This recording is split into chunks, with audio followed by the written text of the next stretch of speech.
It would be probably the best place I've ever lived. The river, the buildings in town are beautiful. There's lots of great places to go for day trips, and the people are really friendly, and it's a beautiful little town, and we love it. We love Bingara!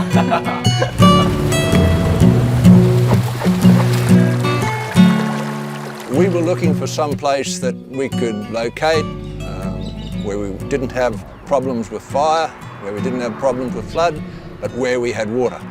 And that eliminated most places straight away. I grew up in Bingara, and as a child there wasn't a day that went past that we didn't visit the river, either swimming in the river or climbing in the trees on the riverbank. I've really seen how important the Gwydir River is to the Bingara community. But the river seems to attract everyone mainly. I think the river's our main dragging people to town, I think. So, I have an intergenerational connection with the river. I absolutely adore the town. I'm passionate about the river. I'm passionate about the wildlife. I'm passionate about the environment here. It's home.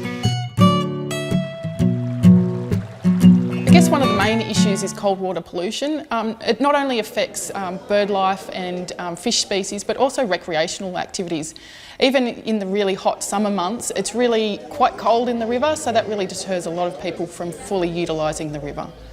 Well, look at the river here today. It's been so hot today, and if you hop in there and go for a swim, you'll end up with hypothermia. The water released from Copeton Dam is from deep, and as a result, when lots of water are released in that period of time in spring through to early summer, the river gets very cold. In summer, you have a thermocline develop in the dam, and so it stops the dam mixing basically. And what you see there is that the top of the dam gets quite warm and the bottom of the dam gets freezing cold, as low as 10 degrees. Well, cold water pollution is a problem because it interferes with the natural cycle of the river. The vegetation changed, the river silted up, the clarity of the water is gone.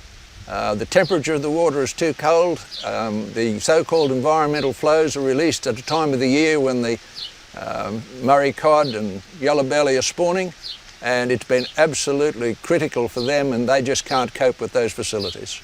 Decline of species, local species of wildlife. I've definitely seen it in my lifetime here.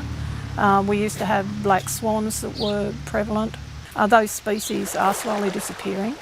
And I really do think it's the impact of cold water pollution. Fish are impacted by cold water pollution because it affects their metabolism. Cold water just slows them down. They can't get the food they need to grow. we're only 45 kilometres from the dam wall, Copeton wall. They let water out, and that's okay. It was put there for irrigation, but it's cold water, and we're copping the cold water side of it. Like at the moment, this time of year it's breeding time for fish. The fish need between 20 and 24 degrees to breed, and the water drops to about 15. And that's why the hatchery was put here about 40 years ago. I think if they could remediate the problem with the cold water pollution at Copeton, that it would be a boom for the district and for the town. One of the options available to us was a thermal curtain at Burrendong Dam. That was trialled over the last few years. And while it's effective when it's operating, water quality within the dam prevents it being used all the time.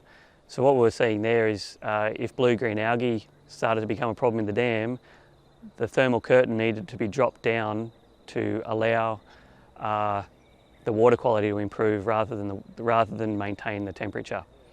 In other locations, draft mixing tube has been used with effectively a giant ceiling fan in the water that forces the water down into the water column below it and breaks that thermocline, mixes things up.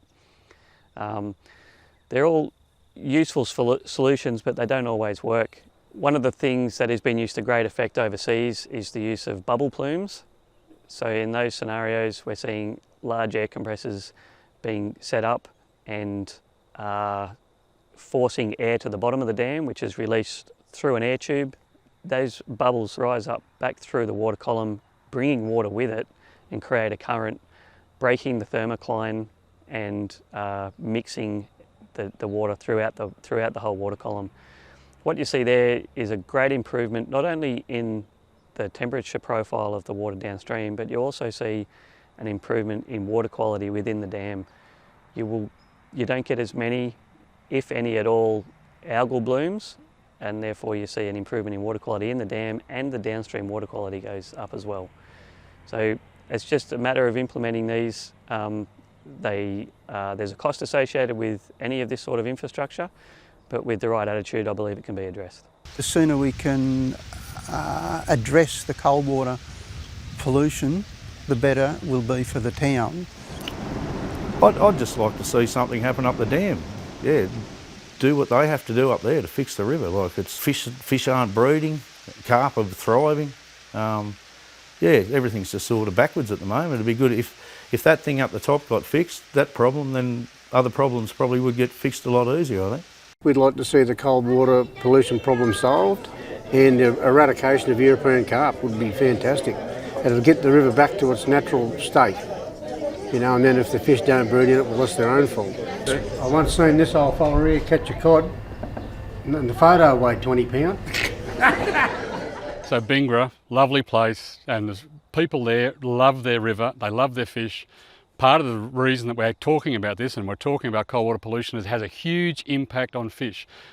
We love the fact that people love their fish and want to do something about it. We're there to help.